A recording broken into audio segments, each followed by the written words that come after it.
젊을 때는 어떻게 살아야 할지, 어떤 일이 일어날지 몰라서 오는 막막함이 죽음보다 더 두려웠다. 그때는 죽음이 너무 먼 이야기였다. 하지만 나이가 들면 나에게 일어날 수 있는 가장 나쁜 일이라고 해야 죽을 일밖에 없으니 앞으로 내 인생이 어떻게 될까 하는 조바심이나 궁금증도 줄어든다. 나이 들어 일상이 재미없는 것은 이 때문이다. 그래서 나이가 들수록 가장 필요한 덕목은 유머, 웃음, 관용이다. 이것이야말로 다 알고 있는 자의 여유다. 그러므로 인생이 재미없고 따분하게만 느껴진다면 유머를 잃어버린 것은 아닌지 한번 돌아볼 일이다. 책 읽는 다락방의 제이입니다. 10여 년 전만 해도 나이 드신 분들 만나면 늙으면 죽어야지, 이렇게 살면 뭐래? 와 같은 얘기를 간간히 들은 기억이 있는데요. 요즘은 이런 얘기를 하는 분들이 많지 않은 것 같습니다. 백세 인생이란 노랫말 중에 이런 부분이 있죠. 80세에 저 세상에서 날 데리러 오거든 아직은 쓸만해서 못 간다고 전해라. 의료기술의 발달과 건강에 대한 관심으로 그 어느 때보다도 건강히 오래 살게 되었고, 그래서 오래 살아야겠다는 의지가 이전 어느 때보다도 강한 것 같습니다. 그러다 보니 오래 살기 위한 노력만큼 세상을 떠나는 순간까지 어떻게 살아가야 할 것인가에 대한 고민도 하게 됩니다. 오늘은 나는 죽을 때까지 재미있게 살고 싶다라는 책을 소개해 드릴까 하는데요. 이 책의 저자인 이근우 교수님은 정신과 전문의로 올해 86세가 되셨습니다. 은퇴 후에도 아내와 함께 청소년 성상담, 부모교육, 노년을 위한 생애준비 교육 등 활발한 사회활동을 하고 계신데요. 1950년대 고등학교 시절을 거쳐 4.19, 5.16 등의 사회 격변 속에서 감옥살이도 하신 적이 있고, 의사 생활을 하면서 30년 넘게 네팔 의료 봉사를 하셨습니다. 또 한편으로는 40년 넘게 광명 보육원 아이들을 돌보는 봉사활동도 해오신 훌륭한 분이십니다. 이 책의 출판일이 2013년이니까 이 책은 이 교수님이 팔순이 되기 전에 쓴 책인데요. 이 책에서 교수님은 나이 들어간다는 것이 무엇인지, 어떻게 늙어가야 하는지에 대해 이야기해주고 있습니다. 이 교수님은 프롤로그에서 이런 얘기를 하십니다. 여든을 바라보는 나도 여전히 인생의 이런저런 불안 속에서 하루하루를 살아가며 그럼에도 습관적인 하루에 지치지 않으려 애쓴다는 것, 나로서는 솔직한 고백이다. 나이 듦에 대한 물음도 비슷하다. 나이 들면 뭐가 좋은가요? 하고 묻지만 나는 나이 들면 뭐가 좋겠습니까? 좋은 것은 아무것도 없습니다. 라고 답한다. 보통의 노후라면 평생 아이들 키우느라 모아놓은 돈도 많지 않고 건강도 예전만 못하다. 생물학적 노화와 사회적인 쇠퇴, 앞날에 대한 불안과 무기력감, 죽음에 대한 두려움까지 좋을 게 뭐가 있느냐는 반문이다. 그러나 나의 답은 계속된다. 나이 든다는 것은 누구에게나 좋은 일이 아닙니다. 하지만 누구에게나 오는 것이기 때문에 이 또한 받아들여야 할 생의 궤적입니다. 나이 들어 좋은 점이라기보다 나이 들면서 좋은 일, 즐거운 일을 만들어 가겠다는 마음가짐이 훨씬 중요하죠.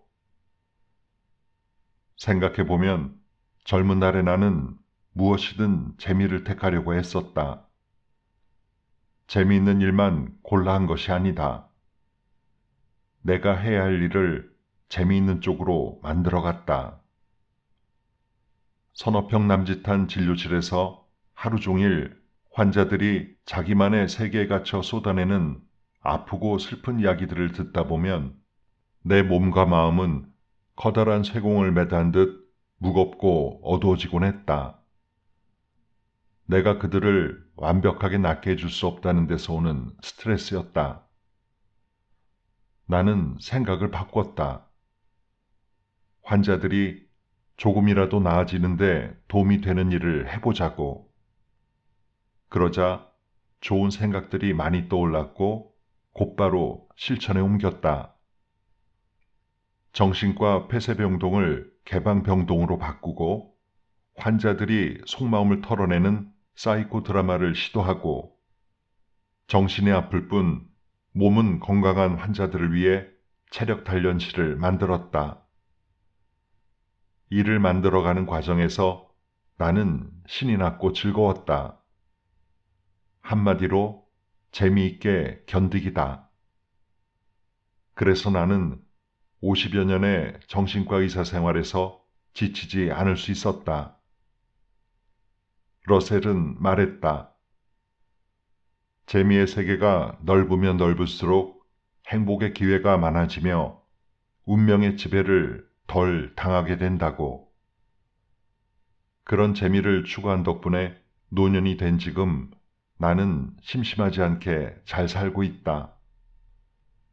물론 젊은 시절 느끼던 재미와는 분명 다르다.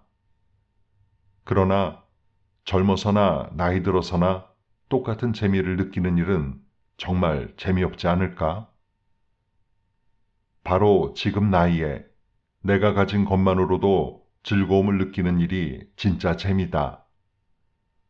젊어서는 산 정상에 오르는 일이 재밌었다면 나이 들어서는 멀리서 바라보는 것만으로도 충분히 재미있을 수 있다. 젊어서의 재미만 생각한다면 노년은 불행하기만 하다. 바로 지금 자신에게 맞는 재미를 찾는 것이 진정 나이답게 늙어가는 일이다. 이 책은 나는 죽을 때까지 재미있게 살고 싶다. 이렇게 나이 들지 마라. 40살에 알았더라면 더 좋았을 것들. 사람은 무엇으로 사는가? 인생의 새로운 출발점에 서 있는 그대에게 이렇게 5챕터 안에 나는 어떻게 나이 들어갈 것인가에 대한 성찰의 필요성을 제시해주고 있습니다.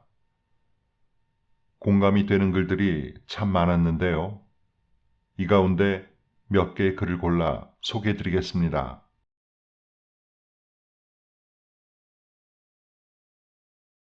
뭐가 그리 억울한가? 나이 들어보세요. 재미있어요. 백발의 노신사가 젊은이에게 한 말이다. 젊을 때는 나이 드는 것이 싫고 노인의 부정적인 모습만 떠올리지만 실제 나이 들어보니 재미있다는 말이다. 그렇다. 태어나서 죽을 때까지 삶의 궤적을 따라가다 보면 재미없는 나이가 어디 있으랴. 물론 20살의 즐거움과 40, 50살이 되었을 때 느끼는 삶의 즐거움은 전혀 다르다. 그러나 달라서 더 특별하고 가치가 있다. 그걸 모르고 현재의 나의 상태를 다른 시기와 비교한다면 우리는 일생토록 후회하고 억울한 삶을 살아야 할 것이다. 지금을 살면서도 한 번도 제대로 살지 못하는 슬픈 삶이다. 인생은 어느 시기건 그에 알맞는 그때만 느낄 수 있는 즐거움이 있다. 그것을 충분히 느끼며 산다면 성공한 인생이다. 세상에 존재하는 모든 것에는 음양이 있기 마련이다. 밝음이 있으면 어둠이 있다. 좋은 점이 있으면 나쁜 점이 있다.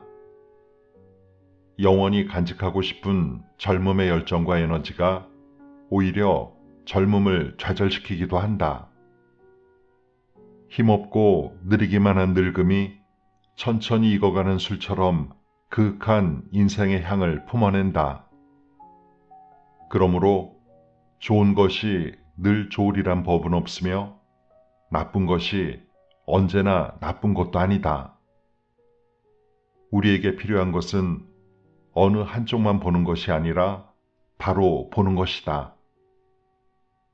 단점이 있다면 노력을 기울여 보완하고 장점은 갈고 닦아 내 삶에 힘이 되도록 해야 한다. 좋은 기운을 북돋아 나쁜 기운을 잠재우도록 해야 한다. 중년 이후를 바로 본다는 것은 나이 들어 좋아지는 것과 나빠지는 것을 구별하고 이해하는 데 있다. 나이가 들면 분명 나빠지는 것들이 있다. 가장 확실하게 나쁜 것은 바로 육체의 노화다. 사실 나이 들면 건강이 나빠질 일만 남았지 거꾸로 좋아지지 않는다. 이는 누구나 알지만 스스로에게 적용하기란 쉽지 않다. 입으로는 받아들이면서도 마음 한쪽에서는 그래도 나는 다를 것이라고 생각한다. 그런 생각에 계속 붙들려 있으면 억울함과 애석함만 커질 뿐이다. 노화, 즉 몸의 변화에 맞서는 가장 좋은 방법은 수능이다. 탤런트 김혜자 씨가 이런 말을 했다. 나이가 들어 불편한 것은 돋보기를 꺼내야 하니 책 보는 게 거추장스럽죠. 하나님은 다 좋은데 늙어서 눈은 나쁘게 하지 말지. 그걸 왜 그랬을까? 곰곰 생각해 본 적이 있어요. 나이 먹어서 책을 보면 많이 알게 되고 그러면 앞에 나서게 되니 그냥 뒤에 가만히 앉아 있으라고 눈을 나쁘게 했나 보더라고요.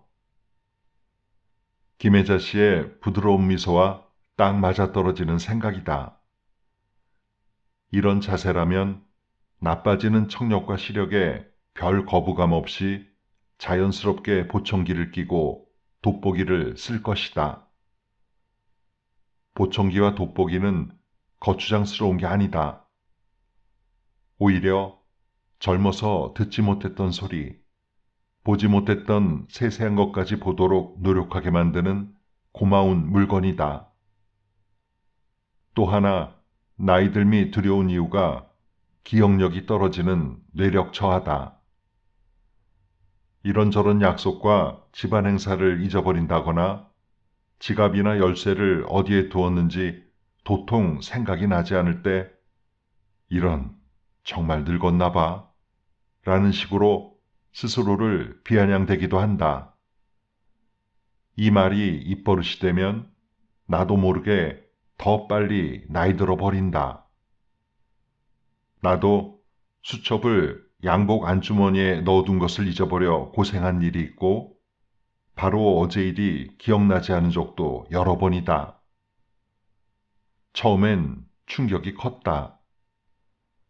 하루 종일 사라진 기억을 생각해내느라 스트레스를 많이 받았다. 지금은 대수롭지 않게 여긴다. 수십 년 뇌 속에 쌓아왔으니 용량이 꽉 찼을 것이다.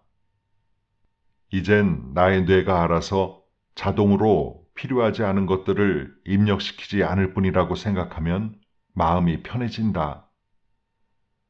생각이 느려지고 행동이 둔해지는 것도 당연하다. 한창 때의 젊은이처럼 행동하지 않는다면 이 또한 나이 들매 미덕이다. 생각해보라. 나이 들면 중요하게 해야 할 일이 적어지고 나를 찾는 사람도 줄어드니 바삐 서두를 것은 없지 않은가. 무슨 일이든 천천히 해도 혼낼 사람이 없으므로 마음 푹 놓고 하면 된다. 사실 나이 들면서 가장 넉넉해지는 재산은 시간이다. 얼마 전 나이 드니까 음식 맛이 없어졌다고 잠옷 억울한 표정을 짓는 이를 만난 적이 있다. 그는 예전에 먹었던 그 맛을 찾아 구석구석 맛집을 순례한다는데 그 맛이 아니란다. 그러나 평생 하루 세끼 온갖 음식을 줄기차게 먹으며 살아왔는데 혀가 둔해질 때도 되었다. 나이 들면 혀의 맛이 아닌 다른 데서 삶의 맛을 찾아보라는 신의 계시쯤으로 생각하면 어떻겠느냐고 나는 그의 억울함을 달래주었다. 또 누군가는 나이 들어 좋은 것은 지하철 공짜표밖에 없다고 투덜거리기도 한다. 나이 들면 더 대우를 받아야 한다고 여기는 것이다. 그런데 공짜표가 어디인가? 아마도 나이 들었다고 무료로 지하철을 태워주는 나라는 우리나라밖에 없을 것이다. 굉장한 혜택이다. 거기에 박물관 입장료도 깎아주는 등 찾아보면 이런저런 경로 우대 혜택이 많다. 지하철에 타면 젊은이들이 알아서 자리를 비켜주기도 한다. 맡아놓은 자리처럼 앉을 수 있으니 얼마나 좋은가. 자가용이 따로 없다. 사실 내가 나이가 들었다고 억울해하지만 않는다면 굉장히 행복하다. 왜냐하면 지금까지 경험해보지 못한 것, 이전에는 알지 못했던 새로운 감동이 아주 많기 때문이다.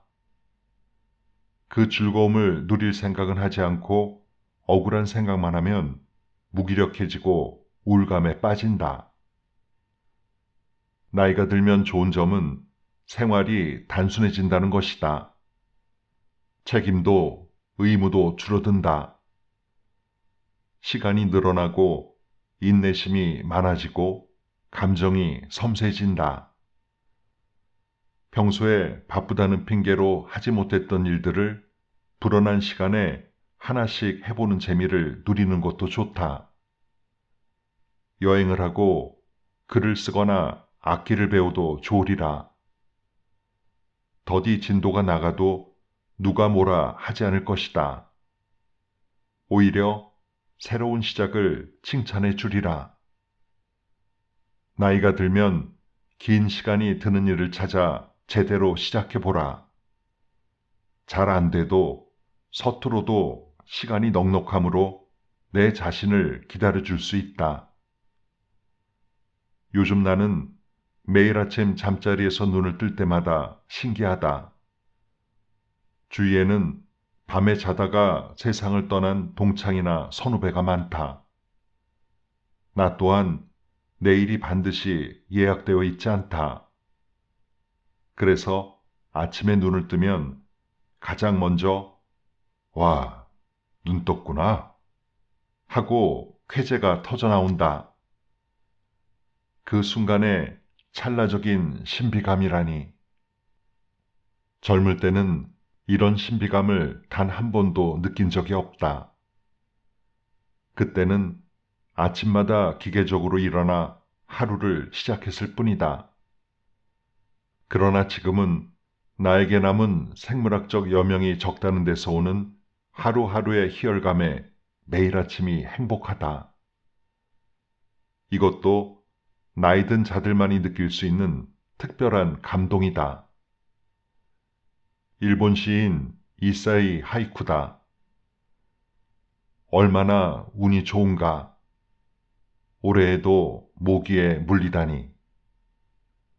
딱 내 심정이다. 한 살 한 살 나이 들어간다고 억울해하지 마라. 제대로 살지도 못했는데 벌써 이렇게 나이 들었다고 후회하지 마라. 누가 뭐래도 우리는 할 수 있는 만큼 살았고, 일했고, 즐겼다. 지금 내 나이에서 느낄 수 있는 즐거움을 찾아내는 것이 더 급하다. 내가 쓸 수 있는 인생의 시간은 지금 이 순간에도 줄어들고 있다. 나이 드는 게 두렵기만 한 사람들에게 노인의 몸이 젊은이와 다른 것은 엄연한 사실이다. 체력이 떨어지고 순발력이 둔해지고 몸 여기저기 고장이 난다. 자연스러운 현상이다. 옛날에는 이러지 않았는데 하면서 억울해하거나 서글퍼할 일이 아니다. 예전의 몸으로 돌아가고자 안간힘 쓸 일은 더더욱 아니다. 인간의 육체는 어느 시기가 지나면 점점 쇠약해진다. 정점을 찍고 나면 하강 곡선을 그리며 마지막 숨을 내쉬는 지점까지 떨어진다. 그러니 나이가 들수록 시간의 흐름에 따라 약해지는 몸을 보살피며 쉬엄쉬엄 살아가는 수밖에 없다. 몸의 변화는 누구보다 내 자신이 가장 빨리 눈치챈다. 그걸 부정하거나 외면하면 안 된다. 머리에 검은 물을 들이고 허리를 꼿꼿하게 세우고 걸어도 사실 내 몸이 늙어가고 있음은 누구보다 내가 잘 안다. 직업이 의사고 20대부터 등산으로 단련해온 나 또한 세월을 피하지 못했다. 전국의 이름난 명산은 물론이고 히말라야까지 거뜬히 올라가던 한창 대의 체력은 70세에 이르면서 곤두박질 쳤다. 나이가 들면 당사자 자신의 쾌활한 마음에도 불구하고 신체적인 노쇠 현상이 역력히 드러나니 슬픈 일이 아닐 수 없다. 가끔 텔레비전에서 젊은이 못지않은 우람한 근육을 자랑하는 노인이나 턱걸이 수십 개를 거뜬히 해내는 할아버지를 본다. 붉은 립스틱을 바른 할머니는 몸에 달라붙는 에어로빅복을 입고 신나게 몸을 흔들어대거나 두 다리를 높이 들어 보이며 유연성을 보여준다. 이들은 정말 특별한 사람들이다. 평균 노인의 모습에서 벗어난 이들이다. 문제는 방송에서 누구든 노력만 하면 이런 젊음을 쟁취할 수 있다고, 그렇지 못한 것은 당신의 게으름 때문이라고 은근히 조장한다는 점이다. 과연 노력만으로 가능한 일인가? 이처럼 노익장을 과시하는 사람들은 방송국에서 흥미로운 소재거리로 찾아낸 만큼 특별한 이야기다. 신체적 젊음을 유지하려는 그들의 노력이 놀랍고 대단하지만 카메라 앵글이 미처 감추지 못한 노화의 흔적을 발견하는 순간 나는 텔레비전 채널을 돌리고 만다. 그들에 대한 감탄과 환호는 나이든 연장자에 대한 예의일 가능성이 높다. 우리는 그 너머를 봐야 한다. 젊은 육체를 유지하는 그 사람이 가진 삶의 열정을 봐야 한다. 그들이 건강과 젊음 유지에 많은 시간과 정성을 쏟듯 나는 무엇에 에너지를 쏟을 것인지 생각해 봐야 한다. 방송에서 꼬막조개를 까는 90살 넘은 노인 이야기를 보았다. 노인은 허리가 구부러지고 다리 관절이 아파 제대로 걷지 못했다. 하지만 두 손만은 자유로웠다.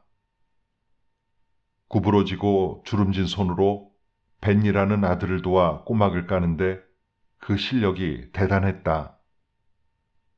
노인에게는 아들의 살림살이를 위해 더 많은 꼬막을 까야 하는 하루하루의 목표가 있다. 연약한 몸으로 할 수 있는 최선의 살아가는 방법이다. 단언하건대 나이 들매 상징은 육체적 쇠약에 있다. 나이 들면 얼굴에 주름이 가득하고 근육이 무르고 뼈가 약해진다. 거기에 한두 가지 병이 있다면 더더욱 노인답다. 그러니 노익장을 과시하는 사람들 앞에서 기죽거나 자책하지 마라. 또 나이 들어서도 젊어 보여야 한다는 강박은 되도록 빨리 버려라. 24시간 젊게 보이는 데만 신경 쓰느라 삶을 돌보지 못하면 그게 더 안타까운 일 아니겠는가? 잘 쉬는 연습을 게을리하지 마라. 마음을 닦는다고 하지만 사실 마음은 닦을 것이 없습니다. 실체가 없는 것을 닦을 수는 없는 법이기 때문입니다. 허공을 닦을 수 없는 것과 마찬가지로 이 마음은 다만 쉬어줄 수 있을 뿐입니다. 쉬는 것이 깨달음인 것입니다. 워로, 언젠가 이 세상에 없을 당신을 사랑합니다 중에서. 요즘 영화는 화면 전개 속도가 무척 빠르다. 아직도 가끔 배너, 누구를 위하여 종은 울리나 같은 오래된 영화를 즐겨보는 나로서는 전체 흐름을 따라가기가 쉽지 않다. 옛날 영화들은 주인공의 다음 행동을 짐작할 수 있을 만큼 느리다. 느리다는 것은 요즘 관점에서 보면 그렇다는 말이다. 영화만이 아니다. 길거리를 나서면 바쁜 사람들로 가득하다. 하나같이 젠걸음으로 걷는다. 식사도 빨리, 공부도 빨리, 연애도 빨리.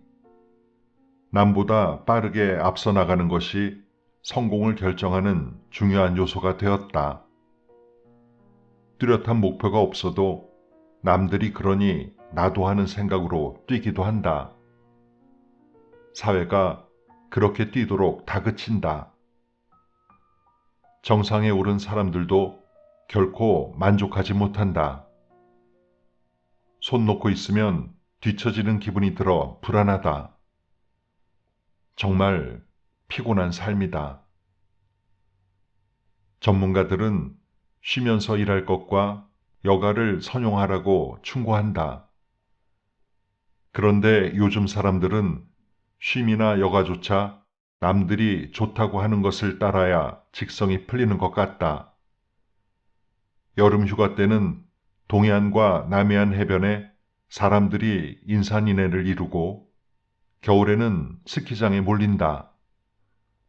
펜션이 유행하여 산속과 바닷속에 그림 같은 집들이 우죽순 들어선다. 뭐니 해도 요즘 대세는 캠핑이다. 외국 영화에나 등장하는 캠핑카를 빌려 휴가를 보내려는 사람도 늘고 있다. 얼마 전엔 캠핑 장비가 꽤 비싼 것을 알고 놀랐다. 게다가 그걸 마련하려고 몇 달치씩 할부를 끊기도 한단다.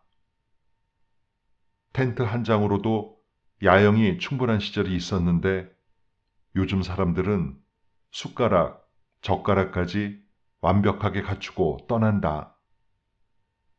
휴식 준비에 너무 많은 에너지를 쏟은 탓에 푹 쉬고 난 뒤에도 피곤은 여전하다.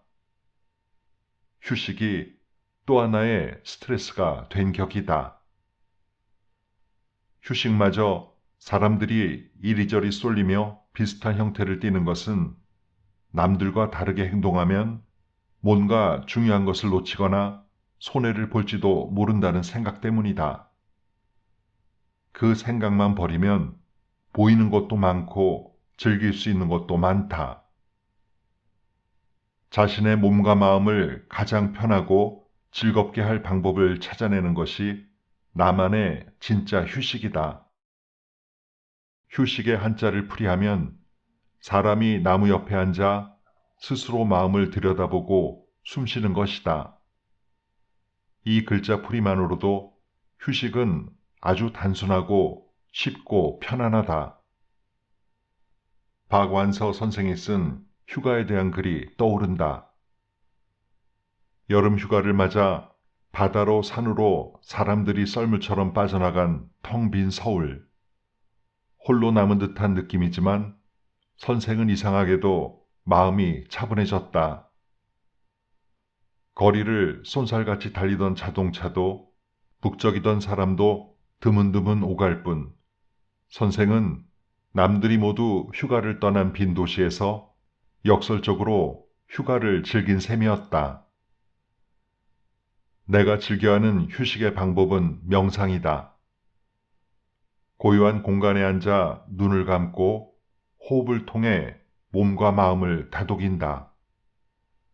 그런데 명상에 대한 편견이 깨진 일이 있다.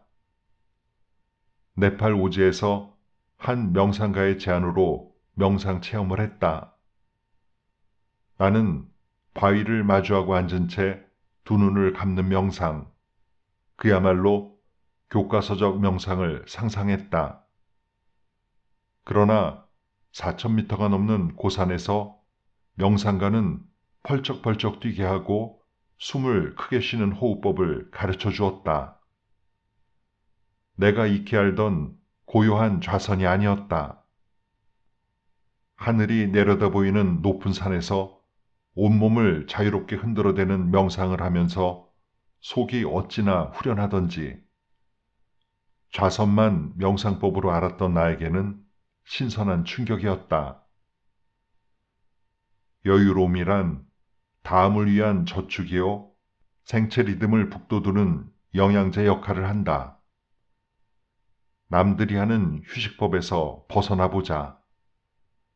무엇보다 일 따로 휴식 따로 하겠다는 생각을 바꿔보자. 에디슨이 많은 발명을 했던 비결도 앉을 수 있는 곳에 앉고 누울 수 있는 곳에서는 누워 쉬었기 때문이다. 하루에 조용한 시간을 틈타 크게 숨을 골라보자. 하루에 한 번만이라도 이런 여유를 가진다면 굳이 요란한 휴가를 갈 필요가 없을 것이다. 우리는 개보다 행복할까의 저자 매트 와인스타인은 개들에게 가장 먼저 가르치는 것은 앉아와 가만히 있어라고 말한다. 개들도 배우는 이것을 어떤 사람들은 평생 배우지 못한다. 그들은 바빠와 급해를 입에 달고 정신없이 달려간다. 가끔 앉아서 가만히 있는 것은 삶에서 아주 중요한 일이다. 히말라야에서 함께 명상을 했던 네팔인이 말했다. 세계인들이 명상을 한다면 세상은 평화로울 것입니다. 맞다. 물론 세계 평화보다 우리에게 중요한 것은 쉬고 싶을 때 제대로 잘 쉬는 것이다. 젊은 시절부터 잘 쉬는 법을 알아야 인생 후반기에 후회가 적다. 일을 더할 것을 하고 후회하는 사람보다 일보다 나를 위한 여유를 가져볼 것을 하고 후회하는 사람이 더 많다. 여태 살아준 내가 바보다라며 배우자를 원망하는 사람들에게 나이가 들면 바쁘게 살아온 지난 날과 달리 신체적으로 약해지고 생활 세계가 축소되어 가며 활동력이 감소된다. 이 시기의 부부관계는 새롭게 부각되어야 한다. 젊은 부부처럼 살아서는 곤란한 일을 겪게 된다. 생각해보면 노년기에 접어든 아내나 남편만큼 내 삶을 공감할 수 있는 존재는 없다. 부부는 오랫동안 한 집에서 아이를 낳아 키우며 비슷한 경험을 하며 살아왔다. 자녀가 모두 성장하고 나면 부부는 앞으로 남은 시간을 함께 늙어가는 동지이자 늙음이라는 현상을 즐기는 친구다. 상대가 자존심 상하지 않도록 조심하고 서로 격려하며 인정해 주어야 한다. 옛날에 왜 그랬느냐? 당신 버릇은 평생 고치지 못한다. 여태 살아준 내가 바보다 등 노년의 부부는 과거를 곱씹으며 마치 이날을 기다렸다는 듯 서로에게 상처 주기 쉽다. 그러나 그런 원망 속에 부부의 남은 삶은 과거보다 더 불행해진다. 그때 내 마음은 이랬노라. 이렇게 해주길 바랬었다는 말로 상대의 공감을 이끌고 어루만져 주어야 한다. 또 나이가 들면 성 역할이 달라져야 한다. 젊었을 때는 남편은 일 때문에 밤늦게 들어오고 아내는 가사와 양육을 맡았다면 노년기에는 성별이 아니라 관심, 능력, 육체적인 힘 등을 따져 가사를 분담하는 것이다. 방송에서 황혼의 남편이 외출한 아내를 기다리며 빨래를 걷고 화분에 물을 주고 쌀을 씻어 앉히면서 이렇게 말한 게 생각난다. 별일 아니라고 생각했는데 시간이 많이 걸리네요. 아내의 노동, 아내의 수고, 아내의 시간을 이해하게 된 남편이다.